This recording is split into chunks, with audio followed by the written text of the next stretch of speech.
Partnership fine account, partnership fine account 12th में भी था, 12th में आज से ठीक 2-3 हजार साल पहले, ठीक है ना।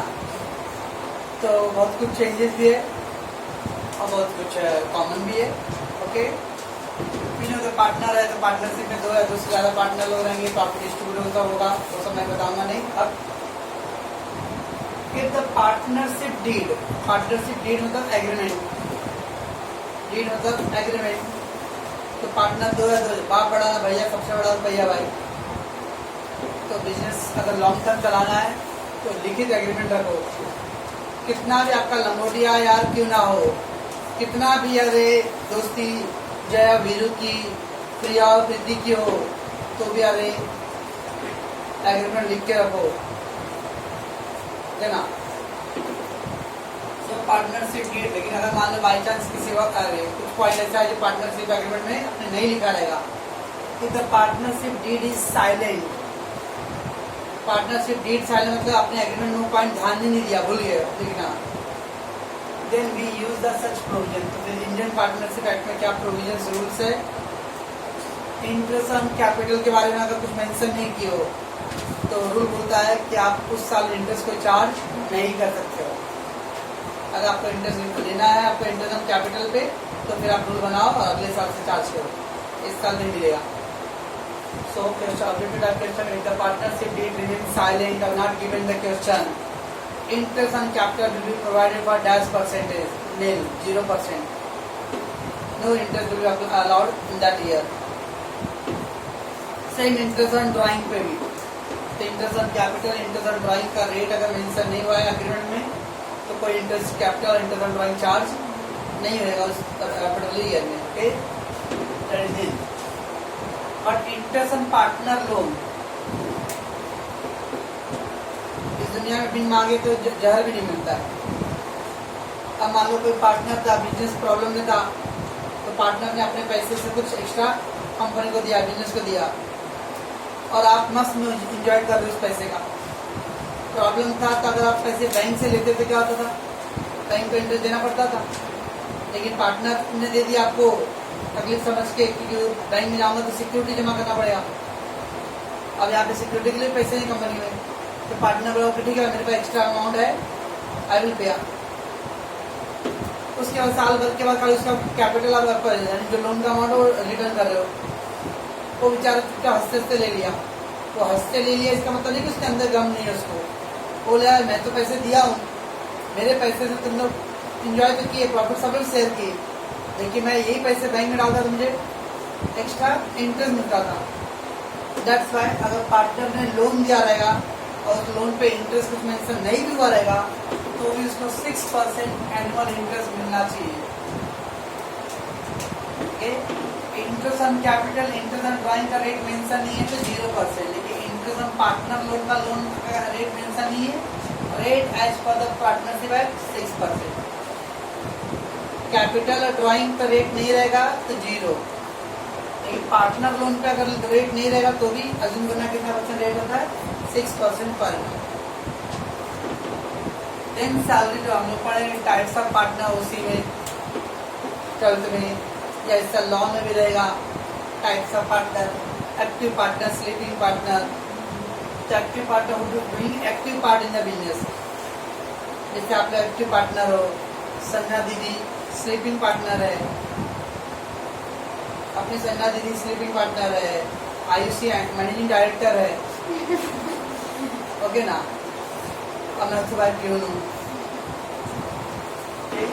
तो सैलरी कमीशन टू पार्टनर कुछ मेंशन नहीं हो रहा तो नील।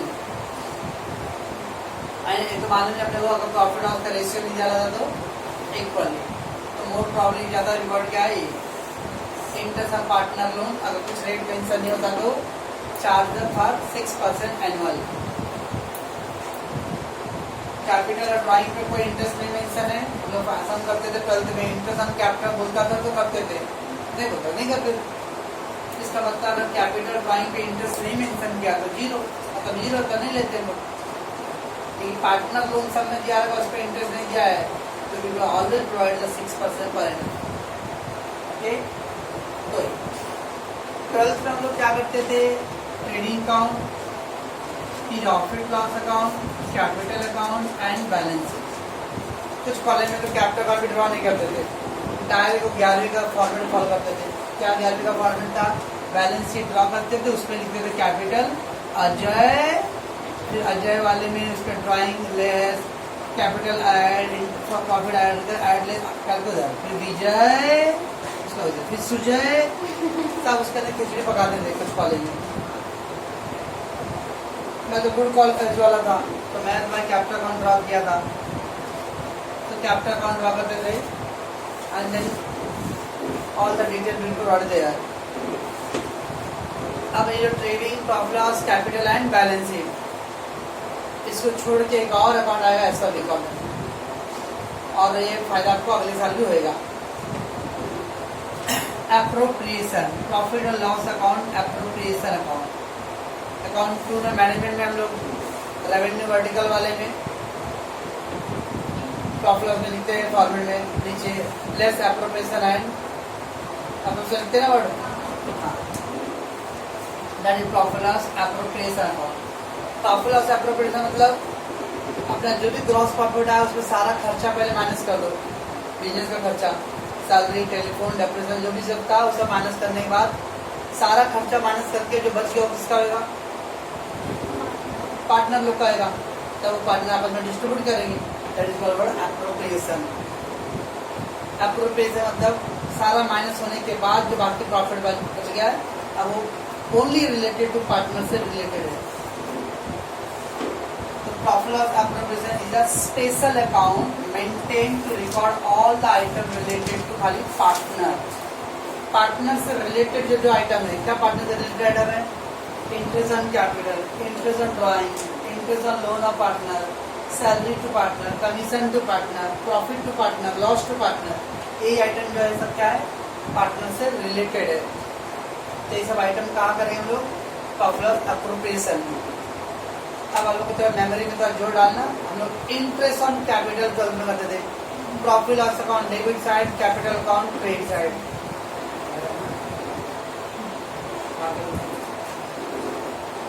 तो interest on capital, profit loss account debit side, capital account credit side.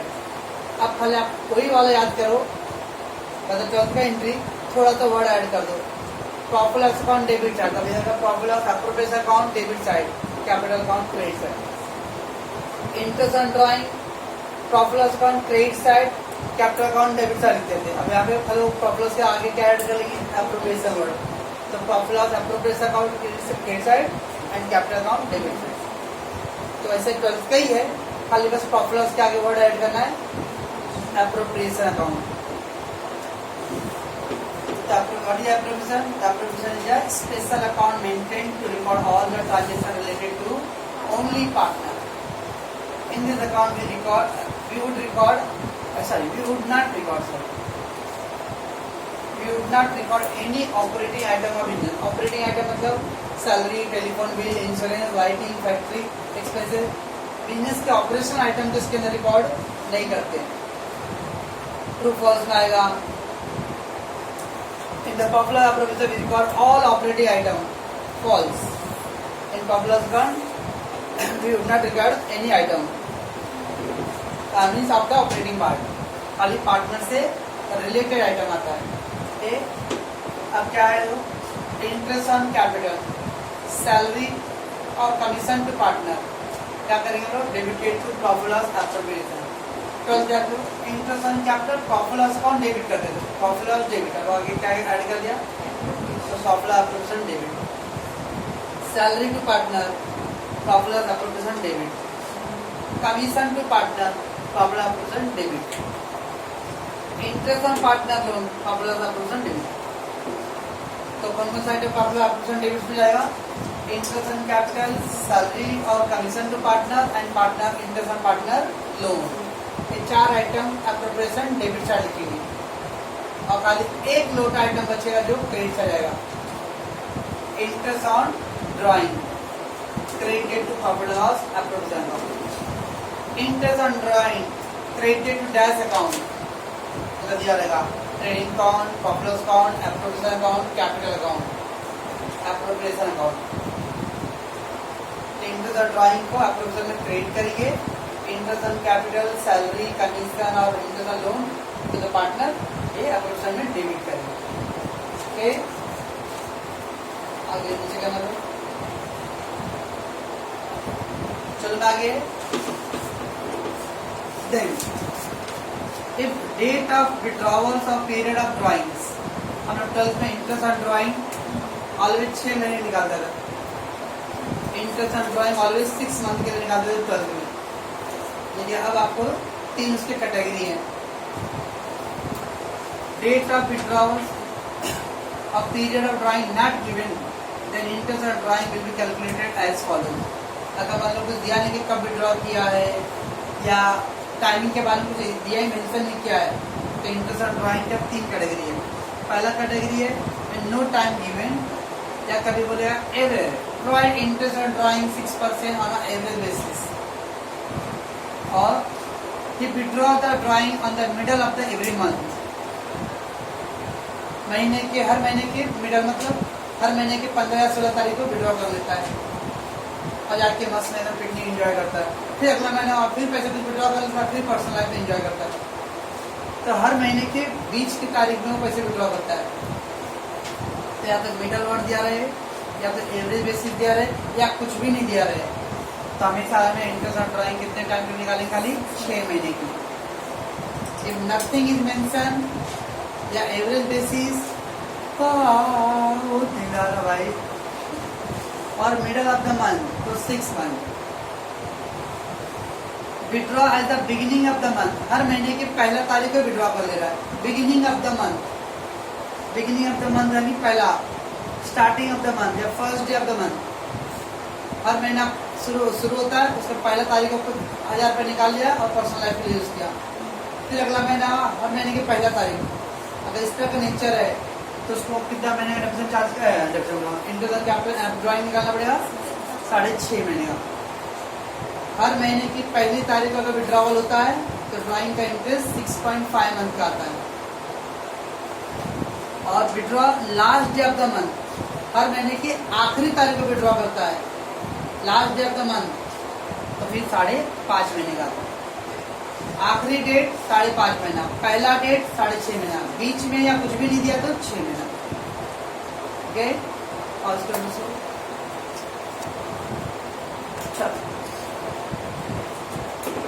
Trading account shows the closing balance of all the account related to goods। अब ट्रेडिंग अकाउंट में trial balance बनाते हैं, तो ट्रायल बैलेंस मतलब what? Last year का जितने भी ledger account होता है वो सबका बैलेंस तो निकालते हैं, क्लोजिंग बैलेंस, वही ट्रायल बैलेंस में अपीयर होता है। इसका मतलब गुड्स से रिलेटेड, या गुड्स से रिलेटेड मतलब purchase, sales, purchase return, sales return, carriage inward, carriage side inward, wages, ये जो भी है item that is related to goods, जो प्रोडक्शन होएगा। तो ट्रेडिंग अकाउंट में क्या आता है item? It shows the closing balance of all the account related to goods। The objective of question in that account shows all the closing balance of the account related to goods। Trading account, goods से related सारे item trading account। All item related to goods, direct and factory expense। Direct मतलब carriage, wages, direct expenses। Factory expense, factory lighting, factory insurance, motive, power and fuel, तो सब item आएगा trading account. और finally trading account का balance of trading account shows the result of trading dues available for objective के लिए। Balance of trading account, trading account जो भी balance आएगा मतलब ग्रॉस प्रॉफिट और सोर्स, उसके वर्ड बोलते हैं हम लोग, shows the result of trading during the year. Trading account का जो बैलेंस बताता है कि आपने जो ट्रेडिंग मतलब बाइंग एंड सेलिंग, खरीदने बेचने के टाइम में जो भी रिजल्ट आया, आप रिजल्ट प्रॉफिट कर सकते हैं या लॉस कर सकता है। तो ट्रेडिंग अकाउंट का बैलेंस क्या शो करता है? It is a result of trading during the year. अब debit balance of trading account, debit balance पर जो ग्रॉस प्रॉफिट, आप एक बार फिर से सोचिए ना सर, ये गलत लिखिए आपने, इनको और सोच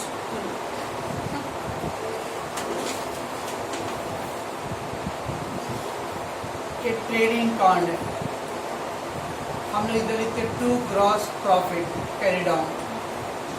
हाँ वही सर, इसलिए बोल रहा हूँ मैं, डेबिट साइड लिखे इसको ग्रॉस प्रॉफिट है, आपको ग्रॉस लॉस लिख दिया। तो मेरा कितना भी बोलो फोर्स का, तो मैं वही रख रहा हूँ। डेबिट बैलेंस का मतलब होता है डेबिट साइड ज़्यादा है। अब मान लो अगर डेबिट साइड 1 लाख का, क्रेडिट साइड 80,000 है, तो डेबिट साइड ज़्यादा है। डेबिट बैलेंस ऑफ ट्रेडिंग का मतलब ट्रेडिंग अकाउंट में डेबिट साइड ज़्यादा है। तो ट्रेडिंग अकाउंट में अगर ज़्यादा है तो जब टैली करेंगे तो इस साइड बैलेंस आएगा 20,000 का। तो इसका मतलब होगा by gross loss. Closing balance हमेशा अपोजिट साइड से होता है। तो ये जो क्रेडिट साइड दिख रहा है मतलब वो डेबिट बैलेंस है, और जो डेबिट साइड दिखता है मतलब वो क्रेडिट बैलेंस है। क्लोजिंग हमेशा अपोजिट बैलेंस शो करता है। वैसे प्रॉफिट लॉस अकाउंट में डेबिट साइड लिखते हैं टू नेट प्रॉफिट। अब डेबिट साइड लिखा है कौन सा बैलेंस है, क्रेडिट बैलेंस है। बाय नेट लॉस ये क्रेडिट साइड लिखे बड़े कौन सा बैलेंस है, डेबिट बैलेंस है। तो डेबिट बैलेंस ऑफ ट्रेडिंग का मतलब gross loss, credit balance of trading account gross profit. Sir नहीं सर, मैंने इतने फाइनल अकाउंट सब किया, इतने फाइनल अकाउंट भले टैली नहीं, हमने ग्रॉस प्रॉफिट आता था सर डेबिट साइड में, तो ट्रेडिंग अकाउंट में आता था, और वो क्रेडिट साइड ज़्यादा आता था इसलिए ट्रेडिंग अकाउंट में बैलेंस आता था। तो क्रेडिट बैलेंस और ट्रेडिंग अकाउंट मतलब ट्रेडिंग अकाउंट के क्रेडिट साइड ज़्यादा है, और क्रेडिट साइड ज़्यादा हुआ तब प्रॉफिट हो जाता है। Debit balance of trading account मतलब ट्रेडिंग अकाउंट में डेबिट साइड ज़्यादा है, और डेबिट साइड ज़्यादा मतलब तब लॉस होगा। और फाइनली ट्रेडिंग अकाउंट का जो ग्रॉस प्रॉफिट है, ग्रॉस लॉस कहाँ डालते हैं हम लोग, प्रॉफिट एंड लॉस में डालते हैं। तो ग्रॉस प्रॉफिट और gross loss is carry down या carry forward to where profit and loss account. तो आपका trading account profit loss account shows the closing balance of all the account related to business expense and business income। Business के सारे expense और income का जो closing balance है वो कहाँ डालते हैं लोग, प्रॉफिट एंड लॉस। अब बचपन के फाइनल अकाउंट के जो करते थे यानी 12th में, तो प्रॉफिट लॉस में ऐसा कोई सिस्टम नहीं था। टू जैसा जैसा सम आप पढ़ते थे वैसे वैसे कोर्स करते जाते थे। To salary, to insurance, to advertisement, to light bill, to stationery, to interest on capital, interest on loan. अब वो सब खिचड़ी होता था। देखिए अब अपने अकाउंट 2 में क्या हो, मैनेजमेंट में expense operating expense, office and administrative and expense related to office, expense related to sales, expense related to finance. बस अब इसको डिवीजन करना पड़ेगा। ध्यान रखना है कि अब आएगा दूसरा मोड, मतलब salary shown under the profit loss account dash head, salary is shown in the office and administrative head. Advertising may appear in the dash head of the profit loss, selling and distribution. ऐसा तो profit loss, the debit side of profit loss account shows the expenses like the administrative expense, मतलब expenses related to office, expenses related to selling and distribution, financial expense मतलब interest on bank charges, depreciation नाम नहीं आ रहे, इसका हमारे account में depreciation भी अलग से करेंगे। अकाउंट में डेप्रिसिएशन अलग से नहीं करते थे। डिलीवरी वैन का डेप्रिसिएशन, सेलिंग एंड डिस्ट्रीब्यूशन है, कंप्यूटर बिल्डिंग का डेप्रिसिएशन, ऑफिस एडमिनिस्ट्रेटिव आता था। क्योंकि अब इस अकाउंट में क्या करेंगे, डेप्रिसिएशन को अलग से ही शो करेंगे। तो जितना भी डेप्रिसिएशन रहेगा, चाहे डिलीवरी वैन पे हो, मशीन पे हो, फर्नीचर पे, सब एक साथ लिखेंगे डेप्रिसिएशन में। और अनयूजुअल एक्सपेंस, अनयूजुअल एक्सपेंस मतलब जो यूजुअल नहीं, यूजुअल मतलब रेगुलर, ऐसे एक्सपेंसेस जो रेगुलर नहीं है, कभी कभार होते हैं।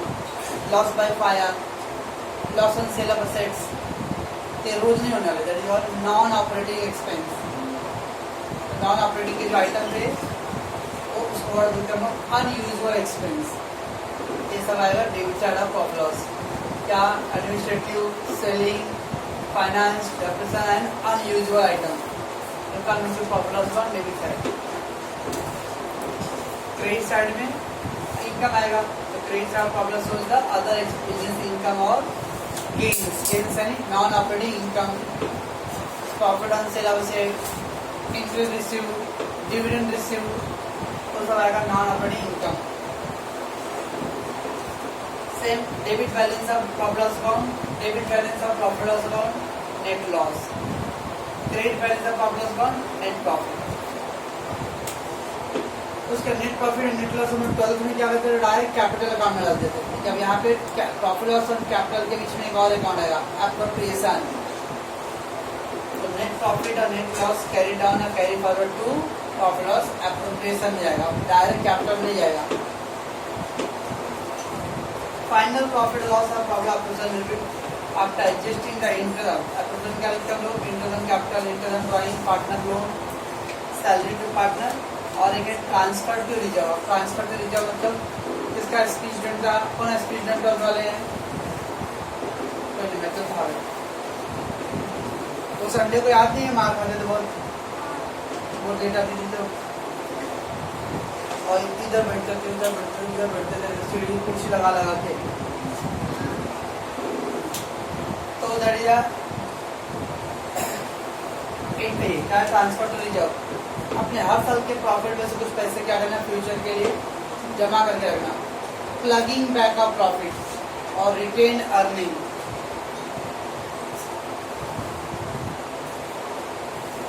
प्रॉफिट हुआ इस साल खीर पूड़ी, हलवा पूड़ी, हयात होटल पार्टी, और लॉस हुआ अगले साल सिटी ग्राम मंदिर का कटोरा। अभी याद आया। तो इसलिए अपने प्रॉफिट में से क्या करो, कुछ पैसे फ्यूचर के लिए सेव करके रखो, ट्रांसफर टू रिजर्व। तो इस तरह से interest capital drawing transfer reserve adjust करने के बाद जो बच गया प्रॉफिट को क्या करिए, पार्टनरों में डिस्ट्रीब्यूट करिए, डिस्ट्रीब्यूट अमंग द पार्टनर।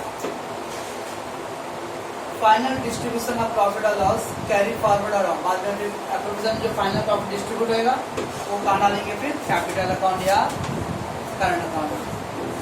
यानी ट्रेडिंग अकाउंट का बैलेंस प्रॉफिट लॉस जाएगा, प्रॉफिट लॉस का बैलेंस एप्रोप्रिएशन में जाएगा, एप्रोप्रिएशन का बैलेंस कैपिटल या करंट में जाएगा, एंड फिर कैपिटल का बैलेंस में। Now debit balance of capital account. Debit balance of capital account will be shown on the asset side. Capital account का डेबिट बैलेंस कहाँ डालते हैं हम लोग, डेबिट बैलेंस बोल रहा हूँ, ऐसा नहीं कैपिटल सर, नहीं सर, कैपिटल अकाउंट दो बार इधर बैलेंस लिखते हैं, टू बैलेंस कैरी डाउन, और नीचे लिखते थे लायबिलिटी साइड।